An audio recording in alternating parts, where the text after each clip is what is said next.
Bonjour.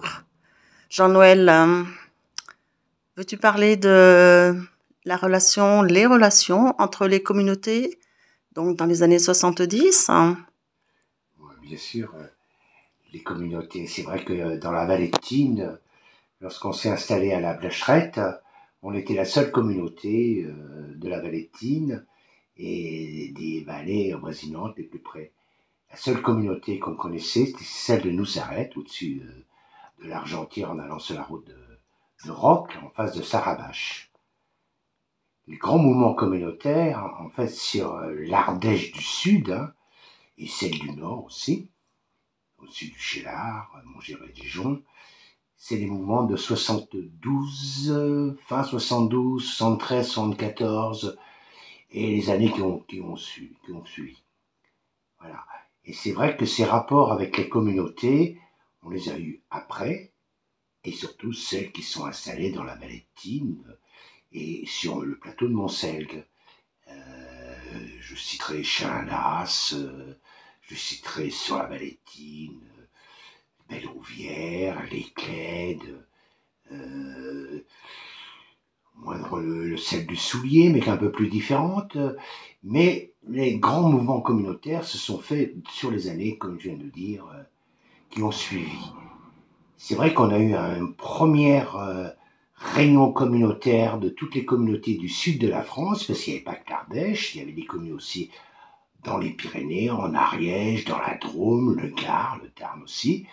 Et on s'est retrouvés à Salfermouse en 72 avec des représentants de tous ces groupes. On était à peu près une soixantaine.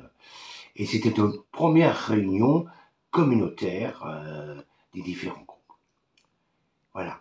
C'est vrai que chaque communauté, comme celle de la Blacherette, avait les créateurs, si je peux dire ça, le noyau dur de la communauté, et autour gravitaient, souvent l'été, un certain nombre de personnes qui venaient passer, aller un mois ou deux, s'installer même pour plusieurs mois, pour 6 mois, et repartaient.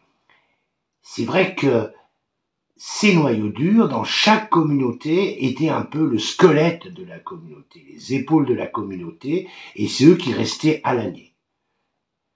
Avec le souci de pouvoir continuer à vivre sur place. Ça veut dire qu'il fallait trouver une économie, et souvent au départ, nous partions travailler comme saisonniers. Moi, je l'ai fait souvent. J'étais du côté de Gros-Pierre, ramasser les légumes, castrer le maïs, les vergers aussi.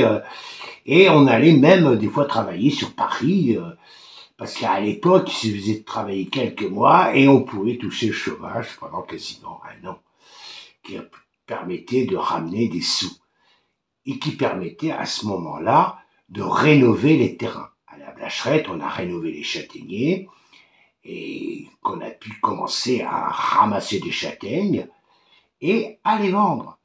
Et comme on avait des liens avec des communautés, des amis parisiens, des camarades parisiens, on vendait nos châtaignes à Paris et même à Lyon. On les mettait en sachet, on les triait, on allait les vendre à Lyon. Et sur place, pour pouvoir vivre, la plupart des groupes ont élevé des chèvres.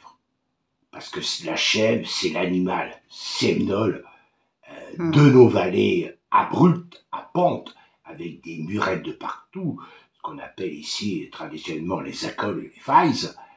Et ces troupeaux de chèvres pouvaient nous permettre de vivre. Pas des brebis. Les brebis, c'est plutôt au-dessus sur le plateau, parce qu'il leur faut des terrains à peu près plats. La chèvre est adaptée à des terrains pentus. Donc, on trayait nos chèvres, on fabriquait des fromages et on allait les vendre Directement, directement. sans intermédiaire? Non, pas du tout. On les vendait sur les marchés. Plus tard, moi j'ai eu un gros troupeau dans la vallée de Thine, à Testevin, j'avais 40 chèvres, et je faisais plusieurs marchés. Je faisais les Vences, la Blachère, j'allais jusqu'à Vallon-Pont d'Arc vendre mes fromages de chèvre. C'était un peu, c'est ça, l'économie. Ce qui faisait que les groupes étaient très solidaires entre eux. il y avait une solidarité, et souvent les membres de certains groupes allaient sur d'autres groupes. Moi, j'ai vécu 5 ans à la Blacherette, mais après j'ai passé quelques mois à Belle-Rouvière, 1 an et demi au Clègue, et après dans la vallée de Sablières, au Chambon. C'est vrai que il y avait un mouvement, parce qu'on se connaissait entre nous. On avait fait des connaissances, des relations. On allait tantôt à droite, tantôt à gauche, passer quelques jours, ou une veillée, une soirée, et on avait des relations intercommunautaires, un espèce de tissu relationnel qui s'est établi. Et c'est vrai que ce tissu, et maintenant que j'ai vieilli, il y a à peu près une 50aine d'années, tout ça, j'aime revoir mes amis que j'ai connus quand j'avais 20 ans, qui ont maintenant mon âge, 70 ans, et on peut se raconter, on s'est croisés, certains de mes amis sont venus les parrains de mes enfants ou les marraines, un de mes meilleurs amis a été témoin de mon mariage. On a tissé des liens qui en fait ont continué d'exister, se sont solidifiés à travers les années. Et ça, je peux dire bravo.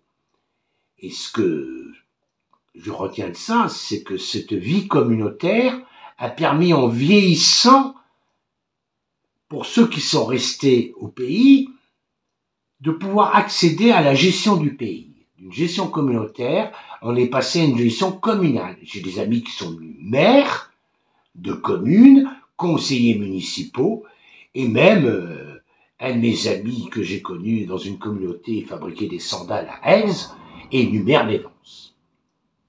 Voilà l'histoire de nos relations entre communautés. Et vous vous retrouvez régulièrement aux Vences, je crois, le samedi matin. Alors le samedi était vraiment aussi le lieu de... Tous les hameaux alentours, les anciens... Bien sûr. Ouais. Et même à l'époque, on se retrouvait tous aux Vences. Bien sûr. Les Vences ont toujours été le lieu social depuis que X années. C'est vrai que les anciens paysans d'ici, qui sortaient très peu, ils avaient peu de moyens de locomotion, souvent ce petit allait à pied au marché des Vences. J'ai connu des anciennes femmes qui portaient leurs œufs aux Vences. Voilà. C'était le canton, la foire, le marché a toujours été le lieu de rencontre sociale.